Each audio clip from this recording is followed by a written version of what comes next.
அனைவருக்கும் வணக்கம். நம்ம டெய்லி ப்ரிலிம்ஸ் பாயிண்ட் ஆஃப் வியூல 5 क्वेश्चंस பார்க்குறோம். இன்னைக்கு என்ன क्वेश्चंस இருக்கு அப்படிங்கறத பார்ப்போம். First question, what percentage of fiscal deficit has been fixed in the budget 2024-25 அப்படின்னு கேட்டிருக்காங்க. 2024-25 பட்ஜெட்டில் எத்தனை சதவீதம் நிதி பற்றாக்குறை நிர்ணயம் செய்யப்பட்டுள்ளது அப்படின்னு கேட்டிருக்காங்க. ஸோ எத்தனை சதவீதம் அப்படின்னு பார்த்தோம்னா 4.9% வந்து ஃபிக்ஸ் பண்ணியிருக்காங்க. சரியா?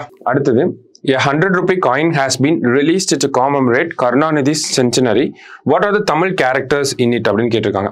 கருணாநிதி நூற்றாண்டை பிரதிபலிக்கும் 100 ரூபாய் நாணயம் வெளியிடப்பட்டுள்ளது. அதில் இடம்பெற்ற தமிழ் எழுத்துக்கள் என்ன அப்படின்னு சொல்லி கேட்டிருக்காங்க.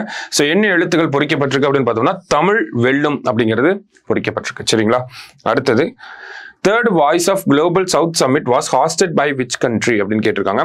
மூன்றாவது தெற்குலக நாடுகளின் குரல் உச்சி மாநாடு எந்த நாட்டினால் நடத்தப்பட்டது அப்படின்னு கேட்டிருக்காங்க. ஸோ யாரு அப்படின்னா இந்தியா தான் விர்ச்சுவல் மீட்டிங்கா நடந்திருக்கும். ஓகேங்களா?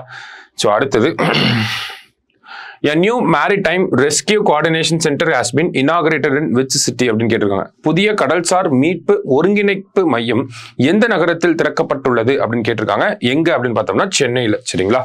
ராஜ்நாத் சிங் அவர்கள், நம்மளுடைய பாதுகாப்புத்துறை அமைச்சர், அவர் தான் வந்து திறந்து வச்சிருப்பார். சரியா?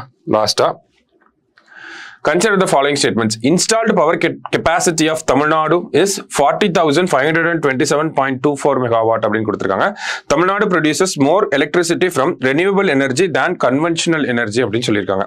ஸோ தமிழ்நாட்டின் நிறுவப்பட்ட மின்திறன் பார்த்தோம்னா 40,000 மெகாவாட் கிட்டத்தட்ட. ஓகேங்களா? தமிழ்நாடு வழக்கமான எரிசக்தியை விட புதுப்பிக்கத்தக்க எரிசக்தி மூலம் அதிக மின்சாரத்தை உற்பத்தி செய்கிறது அப்படிங்கிறது கரெக்ட் தான். இந்த 40,000 மெகாவாட்ல பார்த்தோம்னா கிட்டத்தட்ட 17,000 மெகாவாட் வந்து conventional energy sources, coal, diesel based power plant, thermal power plant அப்படி வருது.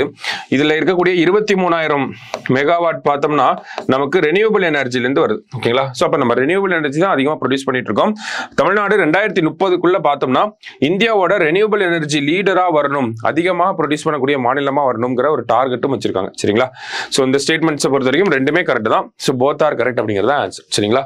சோ இன்னைக்கு ப்ரிலிம்ஸ் பாயிண்ட் ஆஃப் வியூல 5 क्वेश्चन பார்த்திருக்கோம். நாளைக்கு 5 क्वेश्चनல மீட் பண்ணலாம். தேங்க்யூ.